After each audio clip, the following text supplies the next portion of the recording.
सरकार से ये कहना चाहता हूं कि जो सरकार बहन बेटियों की रक्षा नहीं कर पा रही है, गरीबों, दलितों, पिछड़ों, आदिवासियों, मुसलमानों की रक्षा नहीं कर पा रही है, वो सरकार कानून व्यवस्था का ढिढोरा पीटना बंद करे।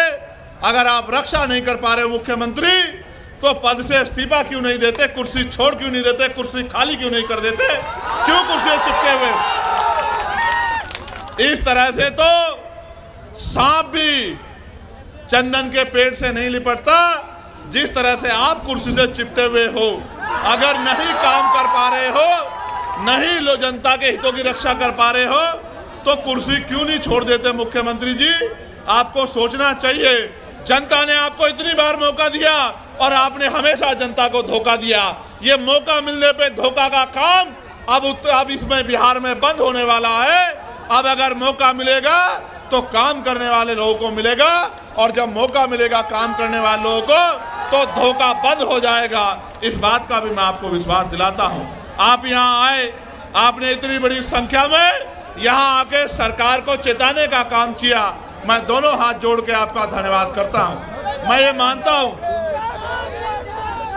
समस्या जो जमीन की है, भूमि सर्वे के नाम पे सरकार जो है, सरकार ने वादा तो किया था कि हम 3 डिसमिल जमीन देंगे, लेकिन सर्वे के नाम पे, जैसा मैंने आपको पहले कहा कि 14 अगस्त को हम लोग अंग्रेजों के अधीन थे, 15 अगस्त को आजाद हुए, लेकिन 14 अगस्त को अगर किसी पे 1 गज जमीन नहीं थी, तो 16 अगस्त 1947 को भी 1 गज जमीन नहीं आ पाई थी।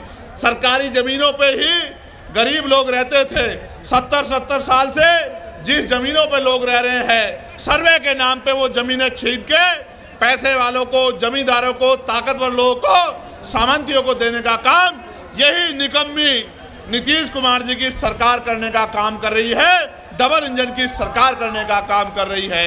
मैं सरकार को ये कहना चाहता हूं, अपनी बुरी मंशा से की जा रही इस योजना को सरकार तत्काल रोक के जमीनों के अधिकार को सुरक्षित करने का काम करे, वरना तो सरकार याद रखे, जल जंगल जमीन बचाने के लिए सरकार से हर तरह की लड़ाई लड़ने का काम हम यहां से लेकर दिल्ली तक करेंगे, और अपने लोगों की जमीन को किसी भी कीमत पे सरकार को छीनने हम लोग नहीं देंगे। दूसरा, कानून व्यवस्था बहुत बिगड़ी हुई है।